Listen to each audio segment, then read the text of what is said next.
always had Hot Wheels, always making people laugh, like goofing around, doing silly faces. He was at that fun age where he was like starting to do more, and we had taught him how to pedal on his little trike. Mama. He never called me mom, he never called me mommy or mom, you know, nothing like that. It was always mama. I was with him every second of the day, and that kid was my best friend. I would have given anything to be, you know, in his place, or for this whole situation not to happen, and I hold myself responsible.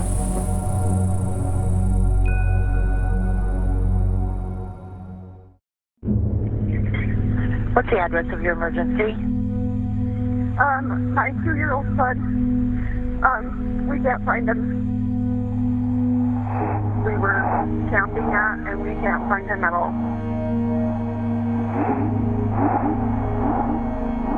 I did not get an attorney because I'm a guilty man. I got an attorney because I'm tired of being accused of something I would never do.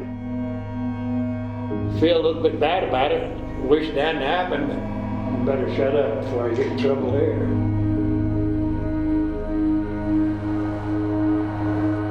Some people are always going to be pointing a finger at each other. That's always going to probably be that way until this case is solved. Little man's gone. He's missing. We can't find him.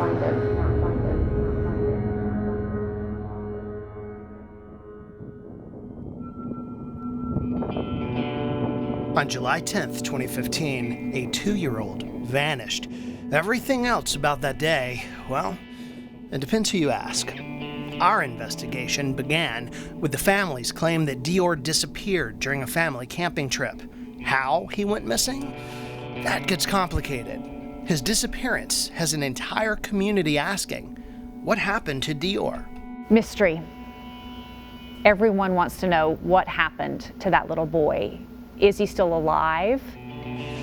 For those of you who don't know, I'm his father, Colonel DeOrr Kunz. We really appreciate the support, the help, the communities that have come together for us. We will find him. One way or another, we will find him, no matter what it takes.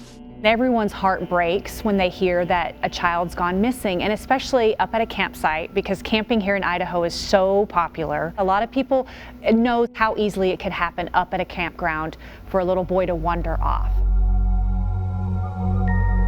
We went to the campsite where DeOrr vanished. That's our truck pulling in near the spot where the family was on vacation back in 2015. We came here with 3 theories given to us by the sheriff himself. The first theory is that there was an animal attack. The second is abduction. The third theory? Well, we'll get to that. Let's start with the possibility of animal attack. Yeah, the possibility of wild animal, him just wandering off and us not finding him. For big game, we have elk, moose, deer, and antelope. And then you also have, like your predator species, which are your bears, your lions. Do you have to warn people? No, not typically. The interaction hasn't been an issue between the people and the animals. We wanted to know about any physical evidence that might have been found here. A local TV station, KTVB, gave us this video from the original search. More than 100 volunteers looked, and they didn't find any sign of a wild animal. Nothing left behind, no shredded clothing, no blood, nothing. It's like the 2-year-old wasn't even at the camp, which brings us to the second theory, abduction. There is that possibility of an abduction. We asked the forest ranger how many roads lead in and out of Timber Creek Campground. We wanted to know what routes an abductor would have taken. This is the only one. It stretches for 7 miles, the only way out.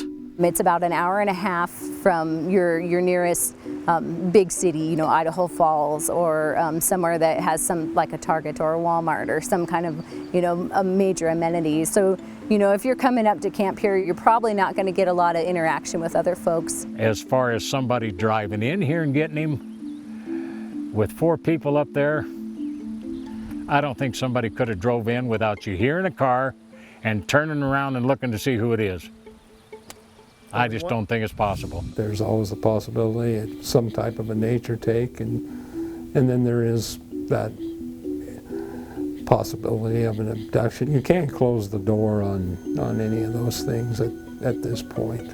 We wondered if maybe someone could have just walked off with DeOrr. 4 people were at the campsite when he vanished. DeOrr's mother, father, great-grandfather, and his friend, Isaac. None of them say they heard a getaway car or saw any dangerous animals.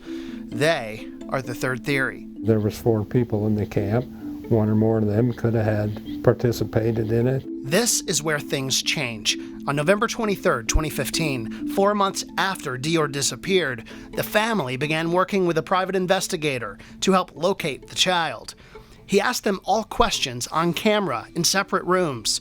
When the investigators handed over 10 hours of video to us, we knew we were onto something.